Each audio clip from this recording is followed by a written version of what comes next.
안녕하세요. DJ 사나입니다. 오늘의 사연 시작해 보겠습니다. 살 만큼 살았고 세상 돌아가는 이치를 어느 정도는 알고 있다고 생각하고 있을 때 세상은 제게 뒤통수를 치며 너는 아직 어리석다고 말하더군요. 60을 넘긴 나이에 제가 혹독하게 또 한 번 치르게 된 인생의 쓴맛을 여러분께도 들려드리려고 이렇게 사연을 보냅니다. 지금부터 시작해 볼게요. 목수의 딸로 자란 저는 어릴 적부터 나무와 친했어요. 나무 냄새가 밴 작업복, 거칠고 두툼한 아빠 손, 톱밥 날리는 오후 햇살 속에서 자란 셈이죠. 아빠는 어릴 때부터 제 책상, 식탁, 의자 하나하나를 직접 만들어주셨어요. 저는 아빠가 나무를 다듬는 모습을 옆에서 넋놓고 지켜보다가 나중엔 못질도 같이 하고 사포질도 같이 하며 도왔어요. 그게 저에겐 놀이였고 자연스럽게 그 일은 제 장래 희망이 되었죠. 아빠, 이건 왜 이렇게 깎는 거야? 이 나무결은 결이 곱게 내려가야 부드럽지. 손가락으로 쓸어보면 느낌이 다르거든. 한번 해볼래? 응, 나도 할래. 나도 나중에 커서 아빠랑 같이 가구 만드는 사람 될 거야. 고등학교를 졸업하자마자 저는 바로 목공일에 뛰어들었어요. 처음엔 남편과 함께 작은 공방을 열었어요. 저는 디자인과 제작을 맡았고 남편은 자재 운반과 자잘한 뒷정리를 도맡아 했어요. 역할 분담이 잘 맞았고 저녁이면 아이들 재운 뒤 혼자 원목에 무늬를 새기고 조각을 다듬었어요. 남편은 조용히 그 옆에서 톱을 손질하거나 다음날 배송 준비를 하곤 했고요. 이거 봐, 오늘은 원목 색감이 진짜 예술이야. 당신이 색 조합해 놓은 거 보니까 진짜 이건 작품이다, 작품. 그렇게 말해줘서 고마워. 근데 여기 곡선이 조금 삐뚤어진 것 같지 않아? 당신 눈이 더 정확하니까 그 말이 맞겠지. 나야 뭐 그냥 옮기고 실어 나르는 사람이니까. 에이, 그런 말 하지 마. 당신 없었으면 이 공방 시작도 못했어. 그렇게 20대에 시작한 작은 목공소는 조금씩 규모가 커졌고 입소문을 타면서 정식 브랜드로 성장했어요. 30대 후반엔 전국 가구 박람회에 참여했고 제 가구를 본 사람들이 이건 누가 디자인한 거예요? 이런 감성은 시중에 없던데요? 하며 감탄했죠. 저는 그 틈을 놓치지 않고 고급 수제 가구 시장에 집중했고 회사는 프리미엄 수제 가구 브랜드라는 타이틀을 달고 고정 고객층까지 확보하게 되었어요. 남편은 참 든든한 동반자였는데 안타깝게도 40대 중반에 폐암 판정을 받고 세상을 떠나고 말았어요. 병원에 매일같이 들락날락했던 그 시기. 저는 정신없이 회사를 챙기고 아이들도 돌봐야 했지만 남편을 잃은 슬픔은 오래도록 제 마음을 파고들었죠. 혼자 남겨졌다는 외로움보다도 같이 공유했던 꿈의 절반이 사라졌다는 상실감이 더 컸어요. 그 이후 저는 이를 악물고 살아야 했어요. 힘들고 버거웠지만 제 목숨 같은 회사는 절대 멈출 수 없었고 아이들도 제가 책임져야 했죠. 다행히 장녀인 딸이 제게는 가장 든든한 오른팔이 되어주었어요. 딸은 미대 졸업 후 우리 회사 기획실로 들어와 브랜드 감도를 끌어올리는 데 큰 역할을 했어요. 엄마, 이건 이제 디자인이 너무 올드해. 요즘 트렌드랑 안 맞아. 감성은 살리되 구조를 조금 더 심플하게 정리할 수 있어. 그렇긴 한데 우리 단골 고객들이 좋아하는 요소들이 빠지면 어쩌지? 그런 고객들조차 놀랄 만큼 예쁘게 만들면 되는 거지. 걱정 마. 내가 잘해볼 테니까. 딸은 브랜드 전반을 책임지며 회사를 한층 더 인정받는 위치로 끌어올려 놓았고 정교한 감각과 명확한 판단력으로 사장보다 더 사장 같다는 말까지 들었어요. 다만 그런 딸에겐 한 가지 단점이 있었는데 일에 대한 열정이 너무 과도하단 거였죠. 카리스마가 지나쳐서 직원들 사이에선 두려움의 대상이기도 했고 심지어 저마저도 그 아이와 일할 땐 마음이 쉴 틈 없이 바빴거든요. 일은 완벽하게 잘했지만 부드러움이 부족하고 전체를 살피는 능력에 있어서는 아직 리더로선 미숙한 부분이 있었죠. 그래도 그 아이가 일에 쏟는 열정은 누구보다 깊었고 회사를 위하는 마음 하나만큼은 정말 감히 누구도 따라올 수 없었어요. 반면 제 아들은 딸과는 완전히 반대였어요. 말수 적고 조용하며 다정하고 섬세한 성격이었죠. 사실 아들은 어릴 때부터 누나에게 늘 밀리는 포지션이었고 저는 그런 아들이 오래전부터 마음에 쓰였어요. 늘 누나 그림자 밑에 가려져 있었죠. 솔직히 전 옛날 사람이라 가끔은 둘의 성격이 바뀌었으면 싶었어요. 딸은 너무 세고 아들은 너무 약하니까 엄마 된 입장에서 답답할 때가 많았죠.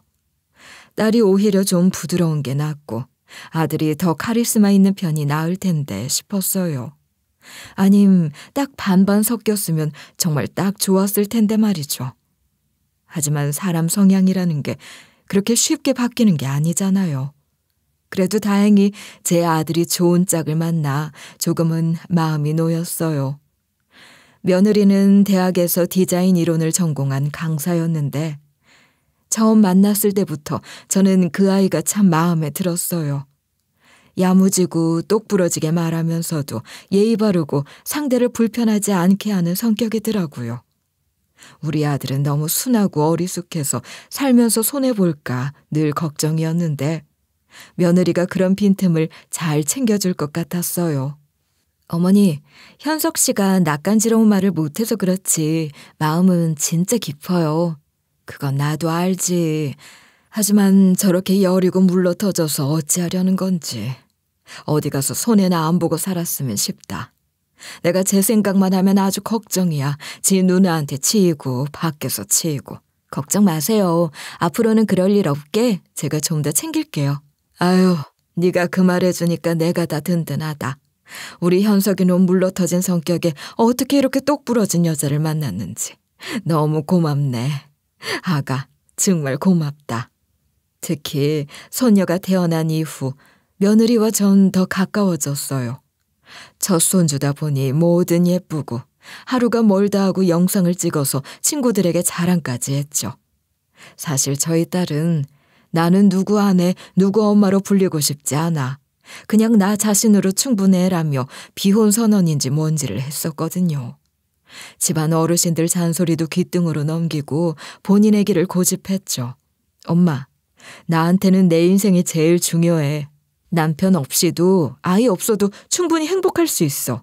아유, 누가 행복할 수 없대니? 그건 알지. 근데 엄마 욕심엔 네가 낳은 아이는 얼마나 똑부러질까 그게 좀 궁금하긴 하지. 살면서 아이 낳아 키우는 행복은 한번 느껴봐야 하지 않겠니? 그런 행복 난 전혀 궁금하지 않으니까 됐거든. 딸은 그렇게 넘겼고 처음엔 내심 그래도 나이가 좀 더 들면 저도 마음이 바뀌지 않을까, 안정적으로 살고 싶어 하지 않을까 하고 기대도 했지만 점차 딸에게선 결혼도 손주도 기대할 수 없다는 걸 인정할 수밖에 없었어요. 하지만 그러다 보니 아무래도 아들 며느리 쪽에 더 마음이 쏠린 것도 사실이었죠. 손주 예뻐하는 할미 심정으로 어쩔 수 없는 부분이잖아요. 아무튼 60대 중반이 된 전 모든 게 만족스러웠어요. 이제 경영 일선에선 물러나 있었지만 회사의 실질적인 오너로서 권한은 여전히 갖고 있었어요. 주요 의사결정과 인사 문제는 제가 직접 챙겼고요. 회사는 안정기에 접어든 듯 보였고 저는 속으로 이제 진짜 편하게 살아도 되겠구나 생각했어요. 이룰 것도 이뤘고 아이들 잘 자랐고 손녀도 예쁘고 회사를 믿고 맡길 딸도 있으니 큰 걱정이 없다고 느꼈거든요.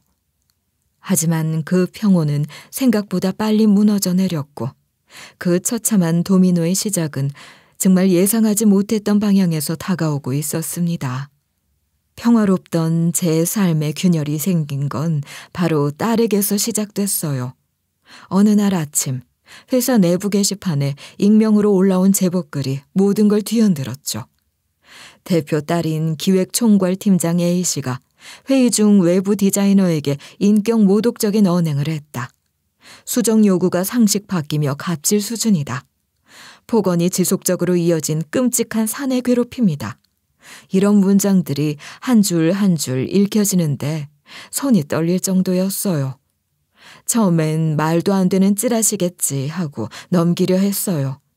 근거도 없고 사내 익명 게시판이라는 게 가끔은 질투나 오해에서 시작되는 헛소문일 수도 있으니까요. 하지만 그게 끝이 아니었어요. 그 글을 기점으로 다른 외주 직원들도 비슷한 내용의 익명 제보를 하나둘 남기기 시작했고 급기야 외주업체 몇 군데에서도 비슷한 불만이 제기되었어요. 외부 디자이너들이 팀장님이 말도 안 되는 피드백을 준다. 한번 회의 들어가면 정신이 탈탈 털린다. 한밤중에 수정 메일 보내놓고 아침에 독촉 전화를 한다. 폭언이 더는 견디기 힘든 수준이다. 라는 식으로 말하는 바람에 더는 외면할 수 없는 분위기가 되었죠. 딸을 불러 조심스럽게 말을 꺼냈어요. 요즘 회사 안팎으로 말이 많다. 네가 외주 디자이너에게 말 심하게 했다더라. 회의 중에 인격 모독이 있었다는 말도 있고. 엄마, 진짜 어이없다. 그깟 애들 말 몇 마디에 엄마가 나한테 이래야 돼? 그깟 애들이 아니고 다들 우리랑 함께 일하는 파트너고 직원들이다. 회사 분위기가 심상치 않아. 그래, 내가 말 부드럽게 하고 유연한 타입은 아니야. 하지만 폭언? 말도 안 돼. 나 정말 그렇게 인성 썩어 빠진 인간은 아닌 거 엄마도 잘 알잖아. 지금 내 생각이 중요한 게 아니야. 일단 잠깐 직무 정지하고 상황을 정리하자. 엄마 지금 진심이야? 내가 지금까지 이 회사를 위해 뭘 해왔는데 그딴 익명글 믿고 날 자르겠다는 거야? 자른다는 게 아니고 잠깐 쉬면서 상황 정리하자는 거야. 됐어. 엄마도 이제 감 다 잃었어. 그딴 말에 휘둘리다니. 엄마도 그냥 지분만 가진 늙은이일 뿐이라고. 그렇게 말하고 딸은 짐을 싸서 회사를 떠났어요. 그 말이 마음에 콕 박혀 오래도록 남았지만 저 역시 그 결정이 쉽지는 않았어요. 하지만 회사는 제게 자식만큼이나 소중한 존재였고 자식 하나 때문에 회사 전체가 뒤흔들리는 건 안 되는 일이었어요. 수십 명의 직원들 생계가 달린 곳인데 딸이라는 이유로 무작정 감쌀 수도 없는 노릇이고 감정으로 결정할 수는 없었죠. 딸이 떠난 뒤 회사 분위기는 한층 부드러워졌어요. 게시판엔 이제 숨통이 트인다는 말이 오갔고 누군가는 드디어 말할 수 있는 회사가 됐다고 하더군요. 씁쓸했지만 어쩔 수 없는 현실이었어요. 부모로선 아팠지만 경영자로선 안도했던 것 같아요.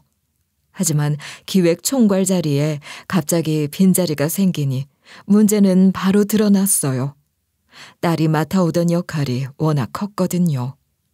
중요한 회의가 자꾸 미뤄지고 새로운 캠페인이나 제품 방향성에 대해 명확한 구심점이 없으니 결정 하나 내리는 것도 힘들었어요. 저는 외부 인력을 수소문했어요. 관련 분야 경력 있는 디자이너, 브랜드 마케팅 전문가, 아트 디렉터 출신까지 이것저것 알아봤지만 딱히 이렇다 할 사람이 없었어요. 그때 조용히 아들이 말을 꺼냈어요. 엄마, 우리 집에도 디자이너 있잖아. 엄마 며느리 말이야. 영인이가 실용 디자인 쪽으론 감각도 좋고 이론도 탄탄하니까 한번 테스트해보는 건 어때? 네가 먼저 그런 말을 하다니 의외네. 나도 이거 말할까 말까 많이 고민했어. 가족이라 더 말하기 조심스러웠고 괜히 말 나올까 봐. 근데 진짜 엄마 며느리 실력 있고 일도 잘해. 보여줄게. 며느리는 처음엔 단순 보조 업무를 시작했어요. 기존 제품군의 자료 정리, 시장 트렌드 분석, 색상 매치 등을 도와주는 수준이었죠. 그런데 며칠 지나지 않아 며느리가 정리해온 자료를 보고 저는 깜짝 놀랐어요.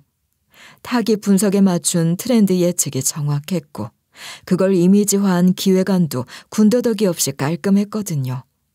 무엇보다 놀라운 건 며느리가 정리한 컬러 팔레트와 재질 조합이 너무나 세련됐다는 거였어요. 이거 네가 한 거야? 이거 어디서 참고했니? 참고는 조금 했고요. 대부분은 제가 예전에 수업할 때 정리했던 자료들이에요. 대단하네. 이건 그냥 보조할 수준이 아니라 정식으로 들어와도 되겠는데? 몇몇 간부들은 처음엔 눈치를 봤어요. 가족이라서 특별 대우하는 거 아니냐는 말이 나왔고 일부 직원들도 수군거리긴 했죠. 하지만 곧 모든 걸 덮을 만큼 외부 반응이 터졌어요.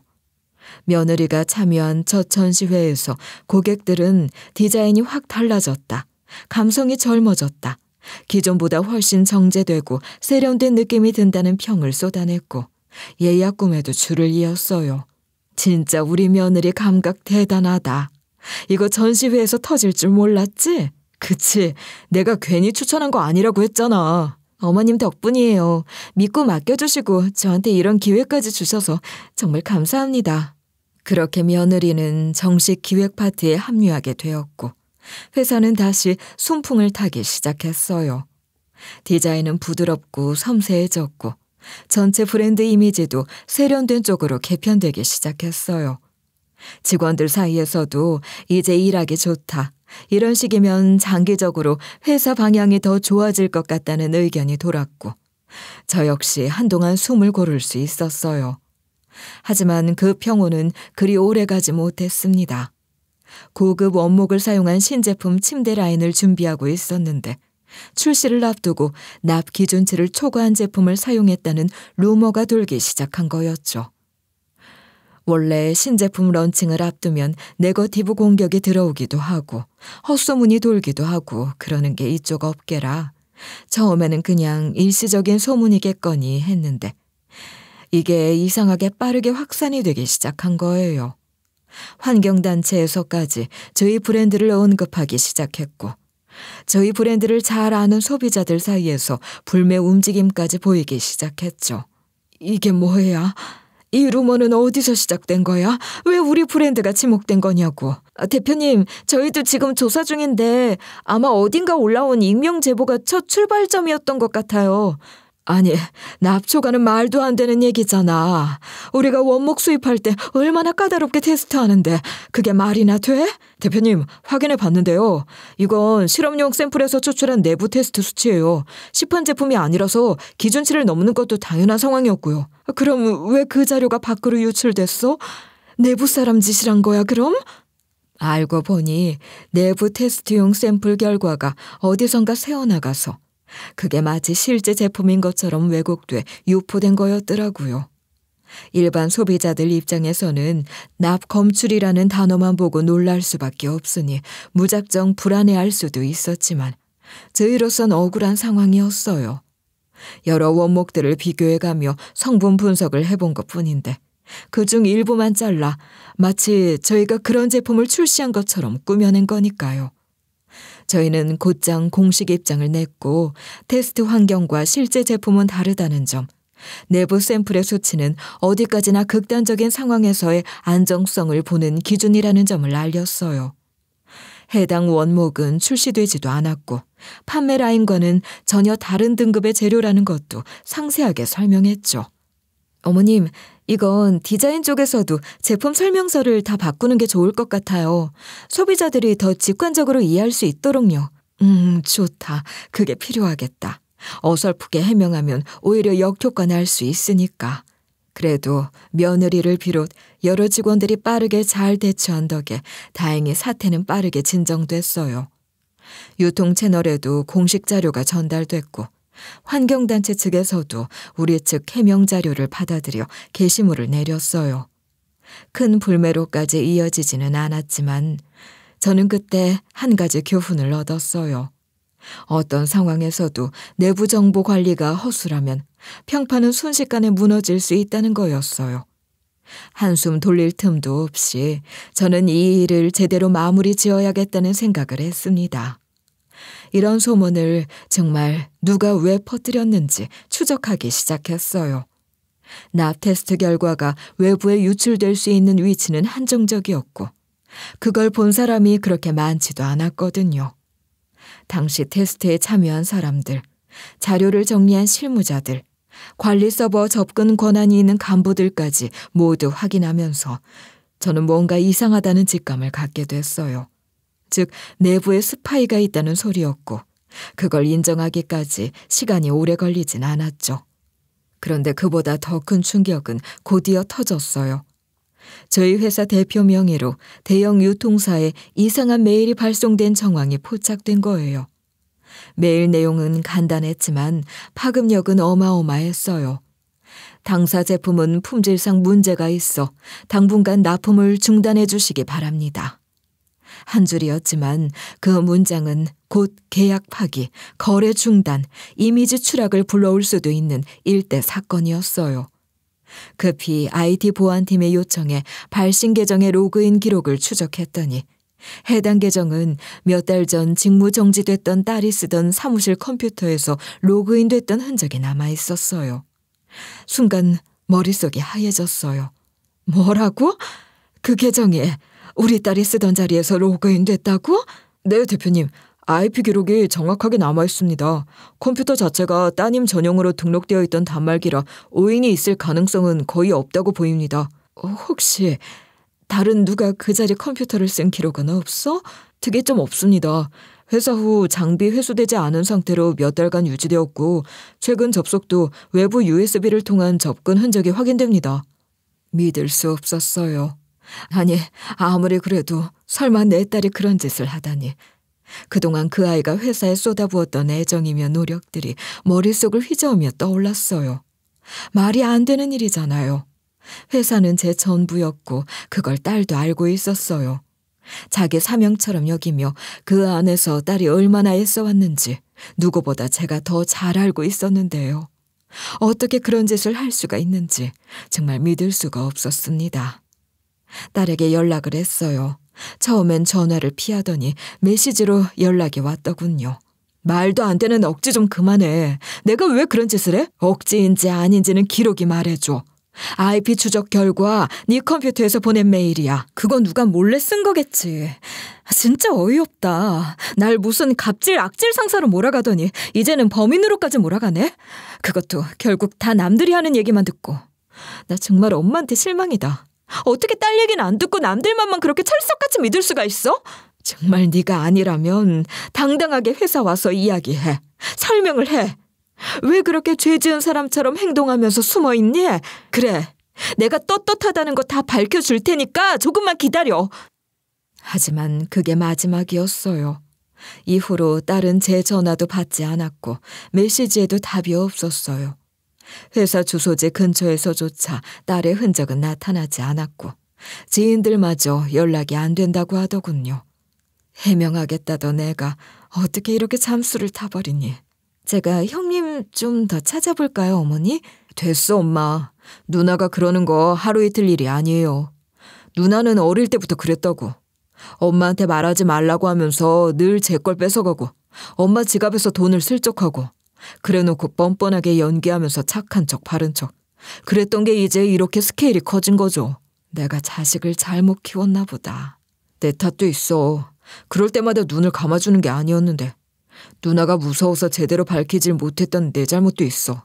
딸이 자취를 감춘 뒤 밤마다 침대에 누워 저는 한 가지 질문만 되뇌었어요. 대체 어디서부터 잘못된 걸까? 대체 어떤 지점에서 우리 모녀의 신뢰가 이렇게까지 뒤틀려 버렸던 걸까? 시간이 흘러도 마음은 좀처럼 가라앉지 않았고 뭔가 놓치고 있는 퍼즐 조각이 있는 것만 같았어요. 그런 저에게 조용히 다가온 건 다름 아닌 며느리였어요. 그 아이는 제게 커피 한 잔을 내밀며 조심스럽게 말을 건넸어요. 어머니, 그 납 수치 데이터 있잖아요. 그거 제가 원본이랑 대조해봤는데 뭔가 이상하더라고요. 원본하고 공개된 내용이 달랐어요. 뭐가 달라?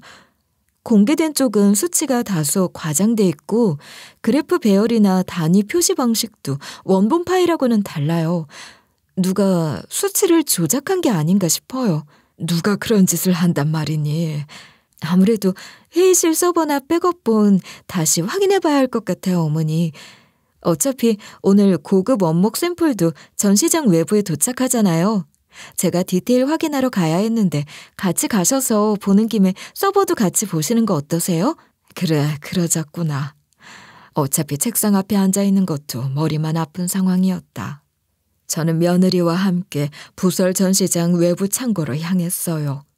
그날은 마침 신제품 라인으로 쓸 고급 원목 테이블이 야외 샘플 공간으로 입고되는 날이었고 며느리는 소재 표면 마감 상태를 직접 보기로 돼 있었어요. 그러니 겸사겸사 함께 나간 거였죠. 창고 외곽에 도착했을 땐 햇빛이 무겁게 내리쬐고 있었습니다. 트럭들이 늘어선 외부 도착구 앞에는 작업자 몇 명이 고정 버팀틀을 정리 중이었고 테이블을 크레인으로 내리는 중이었죠. 무게가 200kg을 넘는 대형 원목 테이블이었는데 고정된 바퀴 장치와 프레임으로 움직이지 않게 묶어놓았다고 하더군요. 며느리는 제 옆에서 수첩에 뭔가를 적다가 테이블 옆면을 바라보며 말했어요. 어머니, 저기 도장 마감이 약간 울었는데요. 혹시 습도 때문일 수도 있을까요? 응? 어디 보자. 그러네. 저 정도면 아마. 그 순간이었어요. 갑자기 뭔가 툭 하는 소리가 났고 곧이어 조심하세요라는 외침이 터졌어요. 본능적으로 고개를 돌렸을 땐 트럭 옆에 세워져 있던 거대한 원목 테이블이 가속을 붙이며 쓰러지고 있었어요. 며느리는 저보다 먼저 움직였고 절 끌어당기려다 중심을 잃었어요. 피할 틈도 없이 그대로 무게를 이기지 못한 테이블이 저희를 향해 쓰러졌고 제 몸은 그 충격에 휘청이며 바닥으로 쓰러졌고 그 자리에서 곧바로 의식을 잃고 말았습니다. 기억나는 마지막 장면은 며느리가 제 앞을 가로막으며 무언가 외치던 얼굴이었고 그 다음은 깜깜했어요. 아무 소리도 아무 빛도 아무 감각도 없었어요. 마치 깊은 물속에 잠긴 것처럼 모든 게 잠겨버린 듯했죠. 다시 눈을 뜰 수 있을지조차 확신하지 못한 채 그렇게 침묵의 시간 속으로 떨어져 들어가고 있었어요. 그리고 며느리는 그 혼란의 와중에서도 또 다른 진실을 향해 다가가고 있었죠. 눈을 떴을 땐 병원 천장에 보였습니다. 주변이 온통 웅웅거리는 소리로 가득했고 입에는 호스가 꽂혀 있었고 손에는 링거와 여러 개의 센서 선들이 줄줄이 붙어 있었어요. 중환자실이란 곳이 낯설다 못해 무섭게 느껴졌지만 더 무서웠던 건 병상 곁에 있어야 할 며느리의 모습이 보이지 않았다는 거였어요. 그 아이는 제가 사고를 당하던 바로 그 자리에 있었고 함께 원목 테이블에 깔린 상황이었는데 의식을 되찾은 그 순간 제 곁에 며느리가 없다는 게 예사롭지 않았어요.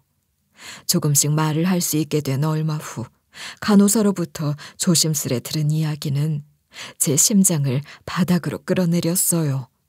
혹시 우리 며느리는 어디 있나요? 나랑 같이 실려온 며느리 말이에요. 분명 여기까진 같이 왔던 것 같은데 왜 그 아이는 안 보이는 거죠?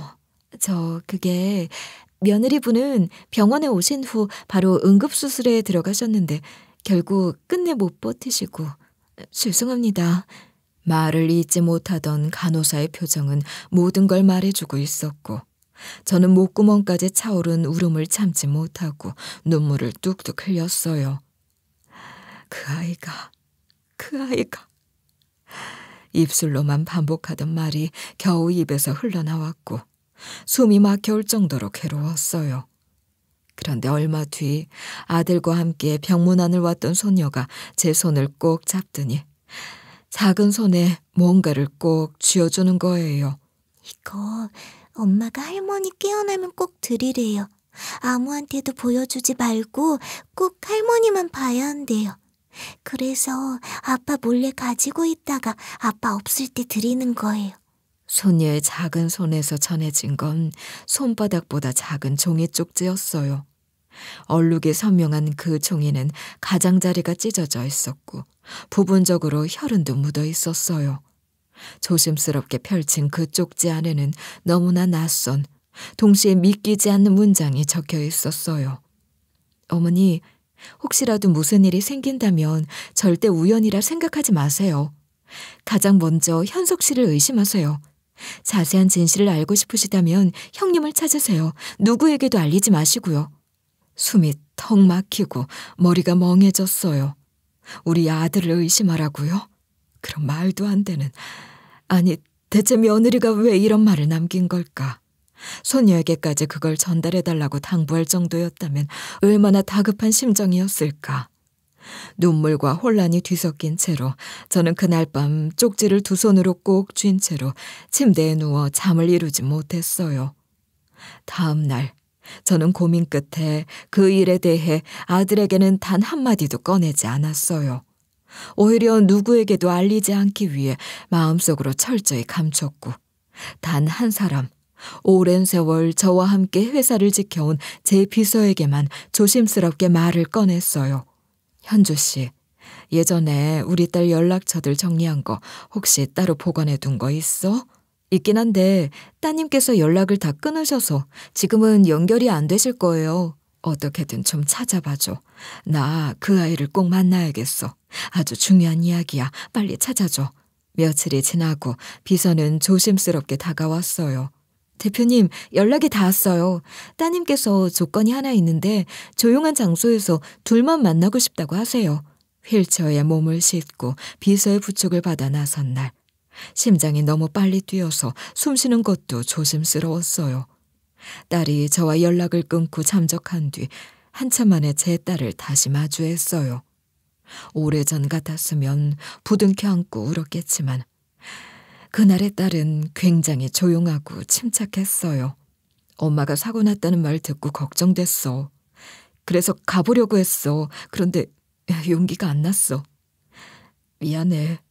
올게 그렇게 된 것도 너무 마음 아픈 일이고. 참, 어떻게 그런 일이. 너 혹시 그때 그 일들, 정말로 그때 그 일들 진짜 네가 한 게 아니었니? 정말 아니야, 엄마. 만약 정말 내가 그랬다면 올케가 날 만났을 리 없지. 그 애가 널 찾아갔었니? 응. 이미 뭔가 눈치채고 알아본 것 같더라. 현석이 그놈이 생각만큼 착한 놈이 아니라는 걸. 그게 무슨 뜻이야? 그 말을 듣는 순간 등골이 오싹해졌어요. 무언가를 암시하는 말투였고 제 가슴은 거칠게 뛰기 시작했어요. 그리고 딸은 조용히 진실을 풀어내기 시작했어요. 그때 나 회사에서 쫓겨났잖아. 갑질이니 폭언이니. 그거 전부 다 조작된 거였어. 외부 디자이너랑 직원들 증언도 다 만들어진 거야. 이메일도 조작됐고 테스트 데이터도 누군가 손댄 거였어. 엄마, 그걸 누가 했을 것 같아? 그걸 누가 했다는 거니? 엄마도 알잖아. 지금 눈치채고 있잖아. 그래, 부정하고 싶었을 거야. 하지만 모두 사실이야.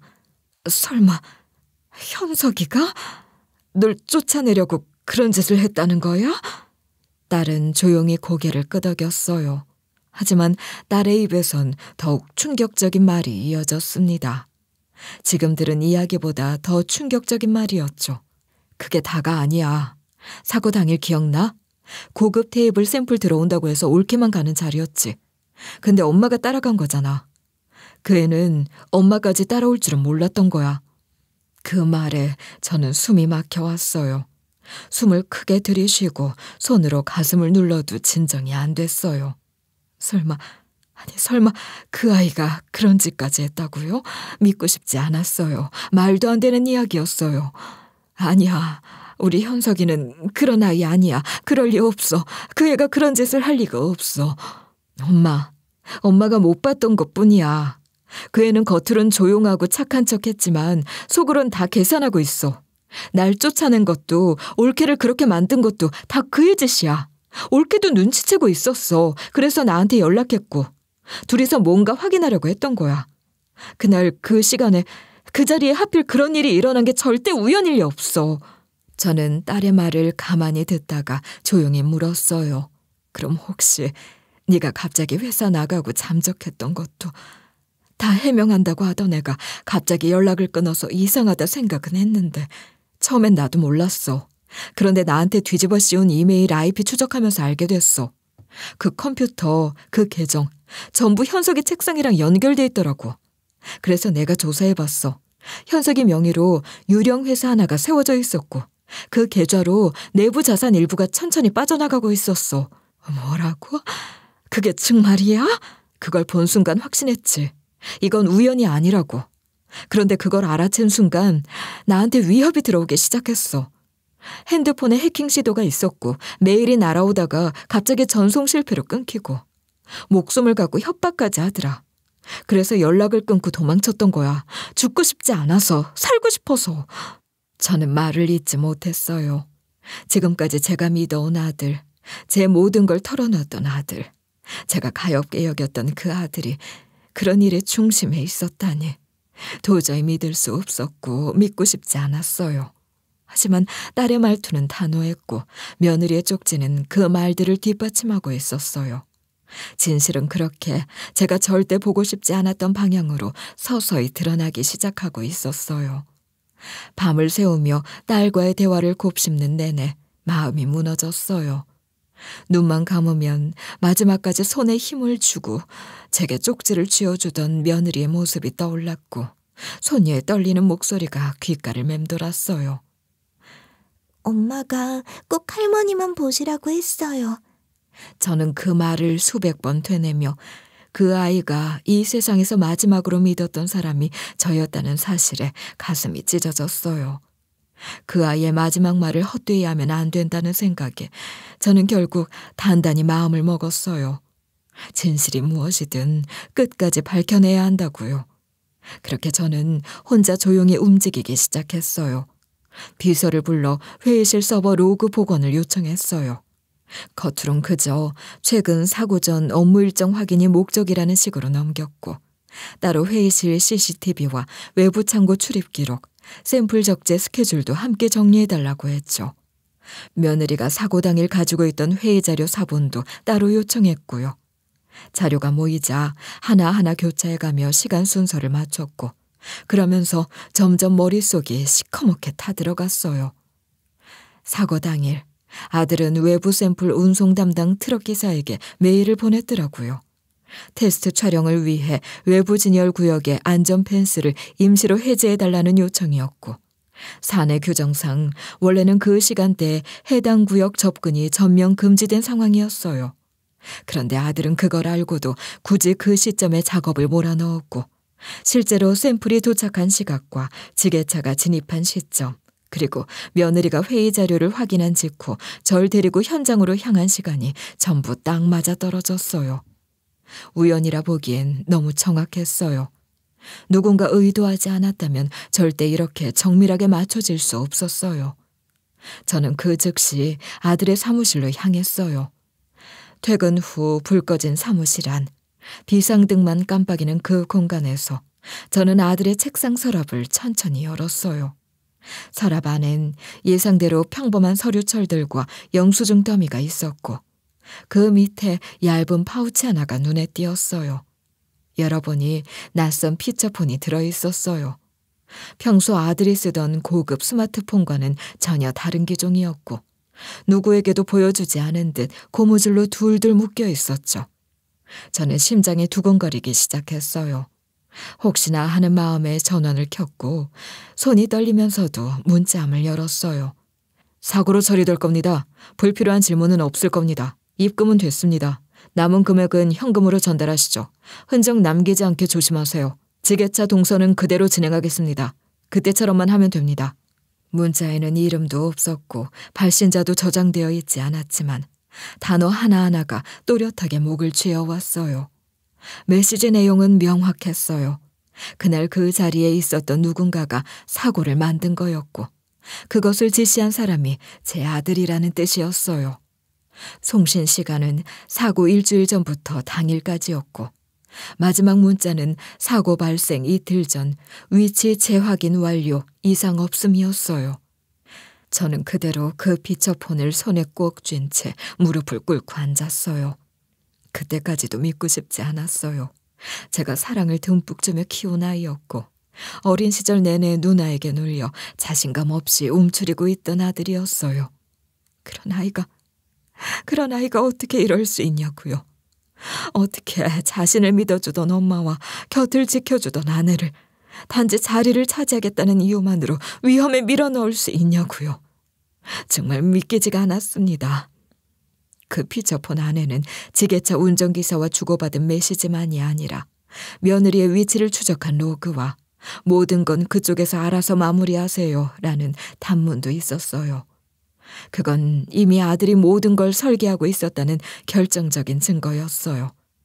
제가 쓰러지지 않았다면 아마 이 진실은 지금까지도 땅속에 묻혀 있었을 거예요.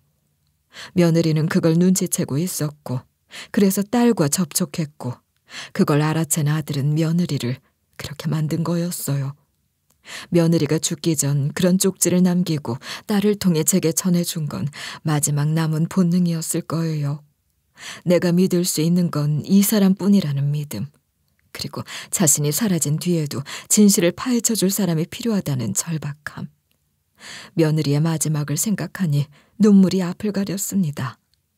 저는 그 아이의 마지막을 절대 허투루 넘기지 않기로 다짐했어요. 아들놈이 왜 그랬는지, 언제부터 그런 생각을 품고 있었는지는 아직 알 수 없지만 제가 더는 방치할 수는 없었어요. 그건 자식을 위한 일도 회사를 위한 일도 아니었어요. 단지 사람으로서 해서는 안 될 일을 저지른 죄에 대한 대가를 치르게 하는 것, 그거 하나였어요. 그래서 저는 그날 밤 모든 자료를 복사해서 제 비서에게 건넸고 변호사에게 연락을 취했어요. 익명으로 수사 요청을 넣기 위해 회사를 끼지 않고 개인적으로 모든 준비를 했고, 기사에게 연락한 흔적, 문자 메시지, 보안 취약한 작업 지시서까지 전부 정리해서 넘겼어요. 그리고 며칠 후 드디어 경찰서에서 연락이 왔어요. 사고는 우연이 아니었고 조사가 필요하다는 판단이 내려졌다고요. 이건 사적 복수가 아니었어요. 정의를 세우는 일이었죠. 며느리에게 해줄 수 있는 마지막 약속을 지키는 길이었고, 제게도 더는 물러설 곳이 없는 길이었어요. 그날 이후 저는 아들과 단 한마디도 나누지 않았어요. 아들은 아직 그 사실을 모른 채 아무 일 없었다는 듯 회사를 다니고 있었고, 여전히 사람들 앞에선 부드럽고 다정한 후계자 역할을 하고 있었어요. 하지만 전 알고 있었어요. 그 아이의 손끝이 얼마나 차갑게 물들어 있는지, 그 미소 뒤에 감춰진 칼날이 얼마나 깊은지를, 그리고 곧 그 모든 진실이 드러나게 될 거라는 것도요. 이제 제가 할 일은 하나뿐이었어요. 끝까지 포기하지 않고 진실을 마주하는 것. 아무리 그 진실이 제 심장을 찌른다 해도 저는 그 고통을 감내할 준비가 되어 있었어요. 더는 아무도 잃지 않기 위해서요. 온 마음 다해 사랑했던 자식을 스스로 의심한다는 것이 얼마나 고통스러운 일인지 상상이나 해보셨나요? 그 아이가 아무렇지도 않게 내 옆에서 밥을 먹고 나를 엄마라 부르며 웃던 날들이 하나하나 떠올랐어요. 하지만 그 웃음 뒤에 숨겨진 이면을 직접 확인한 이상 외면할 수 없었어요. 지금부터 내가 말하는 파일들을 하나도 빠짐없이 복사해서 별도 보관해. 외장 하드에 저장하고 비밀번호는 네 딸 생일로 설정해. 그리고 절대 나 외에 누구한테도 열어주지 마. 아무도. 네, 대표님. 대표님도 조심하세요. 걱정하지 마. 단지 대비하는 것뿐이야. 이런 일은 항상 만에 하나라도 대비해놔야 하니까. 비서는 떨리는 눈으로 고개를 끄덕였고, 저는 변호사와의 비밀 미팅을 잡았어요. 그 사람은 우리 브랜드의 상표권 자문을 맡았던 인물이었고, 조용하고 단단한 성격의 법조인이었어요. 녹음 파일, 작업 요청 기록, 사고 당일 지게차 진입 시간대 영상, 외장하드 속 유령 회사 관련 서류들까지 모두 정리해 파일로 넘겼고, 변호사는 그것들을 차근히 훑어보더니 눈썹을 찌푸리며 말했습니다. 이건 단순한 배임이나 횡령 수준이 아닙니다. 미필적 고의에 의한 살인 혐의까지 갈 수 있어요. 증거의 정합성이 너무 높고 무엇보다 며느리분의 쪽지가 결정적인 보강 증거가 됩니다. 고소장을 바로 접수하겠습니다. 그럼 정식 수사로 넘어가는 건가요? 네, 곧 경찰 수사가 시작될 겁니다. 대표님께선 침착하게 평소처럼만 행동해 주세요. 저희가 절차대로 진행할게요. 며칠 뒤 정말로 경찰은 압수수색 영장을 발부받고 우리 회사 본사 및 아들의 자택을 동시에 수색했어요. 수색은 생각보다 오래 걸리지 않았어요. 조사관들이 아들의 작업 공간에서 발견한 하드디스크에는 실제로 유령 회사 명의의 자금 흐름과 해외 계좌 송금 내역이 담겨 있었고, 내부 서버에서는 며느리가 확인했다던 납 기준치 조작 로그까지 복원됐어요. 모든 퍼즐 조각이 하나씩 맞춰졌고 결국 경찰은 아들을 피의자 신분으로 소환해 조사를 시작했죠. 처음엔 억울하다고 소리치고 누명이라고 주장하던 아이였지만 점점 쏟아지는 자료 앞에선 반박조차 할 수 없었어요. 정현석 씨, 이 메일은 본인 계정에서 발송된 게 맞죠? 당시 사용했던 회사 기기 IP와도 일치합니다. 전 그런 메일 보낸 적 없습니다. 이건 뭔가 조작된 거예요. 누나 짓이에요. 다 누나가 꾸민 거라고요. 조작됐다는 내용을 입증하려면 정현석 씨 쪽에서도 증거를 제시하셔야 합니다. 그런데 정작 결정적 자료는 전부 정영석 씨 계정과 단말기에서 나왔습니다. 이 하드디스크 보니까 맞습니까?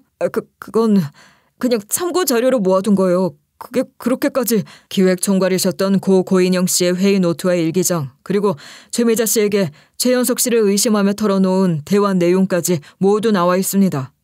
이제 더 부정하실 건 없을 것 같습니다. 그날 이후 아들은 구속 상태로 검찰에 송치됐고 정식 재판에 넘겨졌어요. 1심 재판이 열렸을 때 검찰은 총 7가지 혐의로 징역 12년을 구형했어요. 배임, 업무상 횡령, 산업기밀 유출, 사문서 위조, 법인 자산의 불법 전용, 납기준치 조작 및 은폐, 그리고 마지막으로 미필적 고의에 의한 업무상 과실치사. 지게차 운전자 역시 뇌물수수 및 공모 혐의로 징역 10년형이 내려졌어요. 고의는 아니었습니다. 전 정말 그날 그런 사고가 날 줄은 몰랐어요. 모든 건 우연이었고 불강력이었어요. 전 정말 그런 뜻으로 그런 게 아니었어요.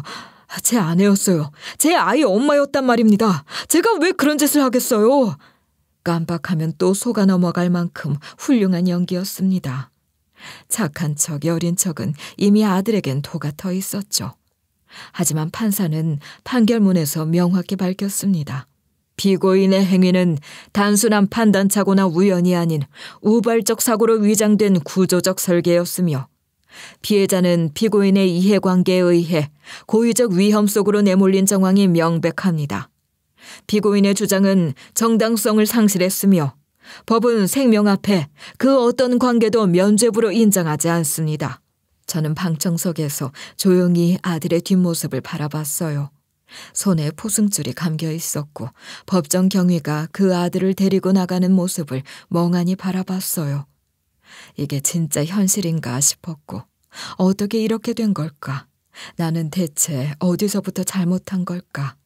아무리 돌이켜봐도 정답은 보이지 않았어요. 세상에 어느 부모가 자식을 법정에 세우고 싶겠어요. 하지만 저는 그렇게 할 수밖에 없었어요. 그 아이가 저지른 죄가 너무 크고 너무 깊었어요. 그 죄의 피해자가 제 며느리였고 제 손녀의 엄마였으니까요.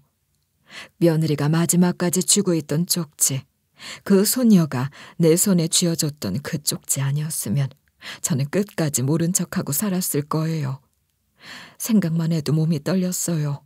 저는 결국 제 이름으로 진술서를 한 장 써서 재판부에 제출했어요. 피해자 유족으로서의 진술서였어요.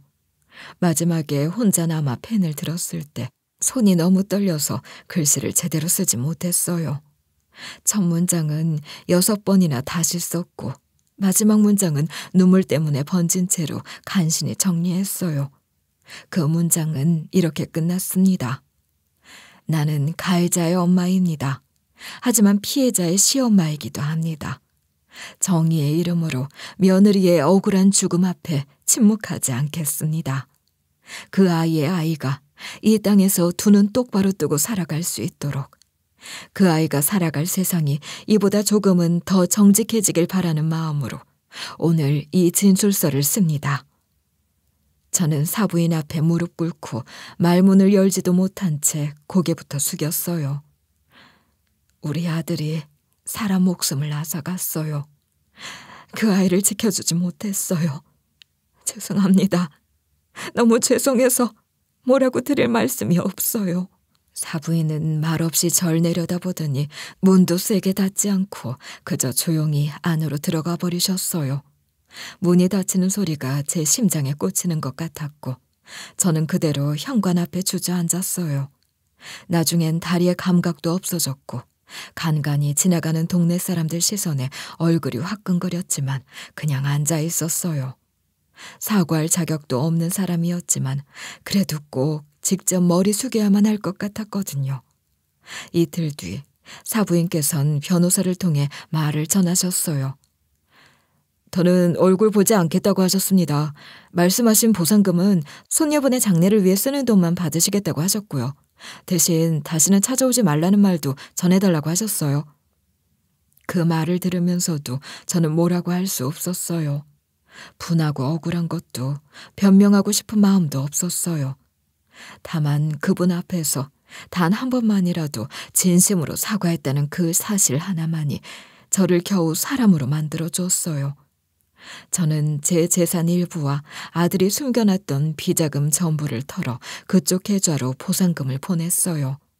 그리고 제 손녀를 위해 별도의 신탁을 설정했어요. 그 애가 자라서 어떤 진실을 듣더라도 최소한 경제적 기반은 갖추고 있어야 하니까요. 며느리 친정에선 손녀를 본인들이 직접 키우겠다고 하셨어요. 저는 한마디 말도 못하고 고개만 끄덕였어요. 뺏을 자격도 주장할 권리도 없었으니까요. 며칠 뒤 소녀가 찍힌 영상 하나가 제 휴대폰으로 도착했어요. 멀리서 찍은 짧은 영상엔 아이가 정원에서 뛰놀다 문득 멈추더니 휴대폰을 바라보며 말했어요. 할머니, 보고 싶어요. 그 짧은 한마디에 저는 손으로 입을 막고 엉엉 울어버렸어요. 그 애에게 제가 앞으로 어떤 존재가 될 수 있을지, 이젠 어떤 얼굴로 손녀를 마주해야 할지도 모르겠어요. 하지만 분명한 건 그 아이 앞에 부끄럽지 않으려면 저는 절대 주저앉으면 안 된다는 거였어요. 그래도 다행히 딸과는 천천히 관계를 회복할 수 있었어요. 제가 병원에서 퇴원하던 날, 딸은 아무 말 없이 집에 와 있었어요. 제 방 안은 깨끗하게 정리되어 있었고 창문엔 햇빛이 조용히 비쳐들고 있었어요. 저는 그 앞에서 멈췄고 딸은 다가와 절 껴안았어요. 엄마, 많이 힘들었지? 너무 늦어서 미안하다, 미자야. 네 말을 좀 더 일찍 믿어주지 못해서 미안해. 그렇게 우리 둘은 서로 껴안고 한참을 울었어요. 그 눈물 속엔 모든 말이 다 들어있었어요. 오해와 미움, 상처와 죄책감, 그 모든 감정들이 다 들어있었어요. 그 후 우리는 다시 함께 회사로 돌아갔어요. 저는 딸을 공식적으로 신임 대표이사로 임명했고 저는 경영자문 역할로 물러났어요. 직원들 사이에는 불안감이 있었지만 저희는 하나하나 다시 시작했어요. 딸은 모든 회의에 외부 감사를 동행시켰고 내부 회계와 자산 흐름은 전 직원이 열람할 수 있게 시스템을 뜯어 고쳤어요. 딸 역시 훨씬 성숙해진 태도로 직원들을 배려했고 처음엔 회의적이었던 직원들도 조금씩 달라졌어요. 저는 뒤에서 조용히 그 장면을 지켜봤어요. 제 딸이 그렇게 기회를 잃고 억울하게 나가야 했던 아이가 다시 사람들 앞에서 존중받는 모습을 보며 저는 비로소 숨을 제대로 쉬게 된 것 같았어요. 저는 회의실 한켠에 며느리의 이름을 새긴 작은 기념패를 놓았어요. 아무도 거기에 꽃을 두라고 말한 적은 없는데 언제부터인가 매주 작은 꽃 한 송이가 기념패 옆에 놓이기 시작했습니다. 지금 전 죄인의 마음으로 또 회사의 뿌리를 세운 사람으로서 마지막 책임을 다하며 살아가고 있어요. 아들은 지금도 차가운 창살 안에 있어요. 면회를 갈까 말까 수십 번을 고민했지만 한 번도 가지 않았어요. 소녀는 자라서 언젠가 진실을 알게 되겠죠. 그날이 오면 제가 어떤 눈으로 그 아이 앞에 설 수 있을지는 모르겠어요. 하지만 저는 지금 제가 할 수 있는 모든 걸 다 하려고 해요. 숨기지 않고 외면하지 않고 도망치지 않고요. 그 아이가 자기 아버지가 아닌 엄마를 닮은 어른으로 자라줬으면 해요. 용감하고 단단하고 다정한 아이로요. 며느리가 남긴 쪽지는 여전히 제 책상 서랍 속에 있어요. 그 손글씨는 마치 제게 어머니, 진실을 외면하지 마세요 라고 말하는 것만 같습니다. 며느리의 마지막을 헛되이 하지 않기 위해서라도 저는 그 말을 지키며 살아가려 합니다. 제가 전한 이 이야기가 여러분에게 어떤 의미로 남을지는 모르겠어요.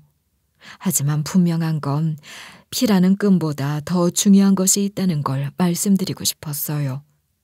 정의와 책임, 그리고 용기죠. 며느리의 죽음을 통해 저는 그걸 비로소 배웠고 그 교훈을 제 마지막까지 잊지 않고 살아가려고 해요. 오늘 저의 긴 이야기 끝까지 들어주셔서 정말 감사드리며 지키고 싶은 사람이 있다 해도 그보다 더 중요한 진실이 있다면 그 진실에 눈 돌리지 않는 여러분이 되시길 바라봅니다.